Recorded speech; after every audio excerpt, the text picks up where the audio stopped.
Welcome to Chapter 4. In this segment, we'll go over some strategies when designing DIA experiments. It isn't just about choosing the method, it's about carefully defining how your fragmentation windows are placed.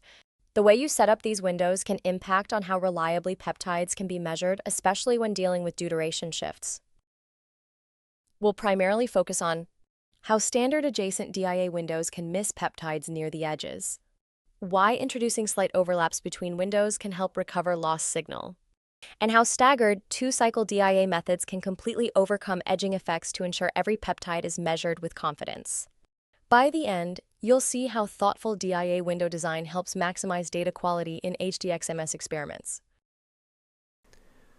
Okay, so what's the best placement for DIA windows? Well, in a classic sense, you would expect to place DIA windows adjacent to each other that are completely non-overlapping, which means that some peptides, for example, this peptide highlighted in red, might not make it into a full fragmentation window.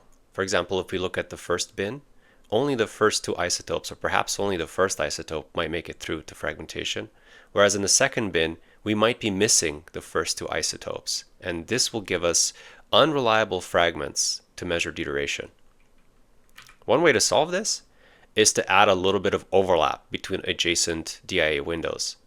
And so in this case, in option 1, which is overlap within the same DIA cycle, we can take individual windows and overlap them by about, say, 4 Thomsons, so that whenever a peptide, for example, this peptide in red, even if it's near an edge, it will always have a bin where we can still measure it. So peptide 1, we can measure it in bin 2, because in bin 1 it would be cut off. Peptide 2 seems to be able to be measured in bin 2 and bin 3, and peptide 3 here can be measured in bin 4, etc.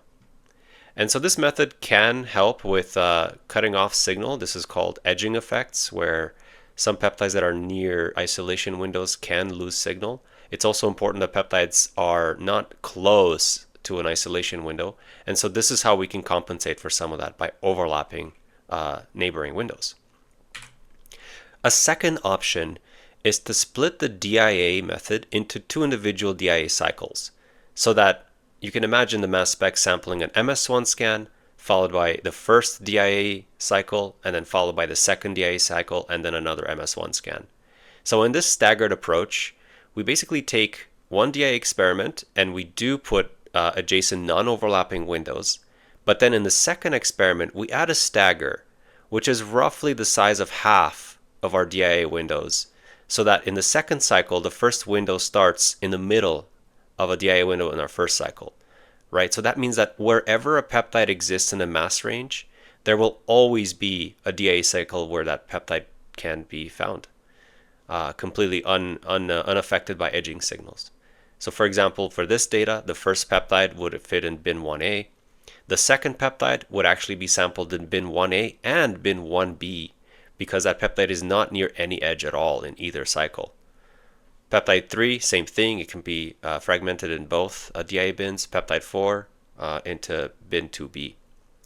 And so these are 2 different methods of setting up DIA windows to sample HDX data and account for edging effects and account for peptide deuteration shifts. In our next chapter, we'll move beyond window design to look at how HDX DIA data is processed inside HDX-Examiner Pro. We'll see how the software uses fault-tolerant deconvolution, fragment-level validation, and statistical models to transform raw data into reliable biological insight.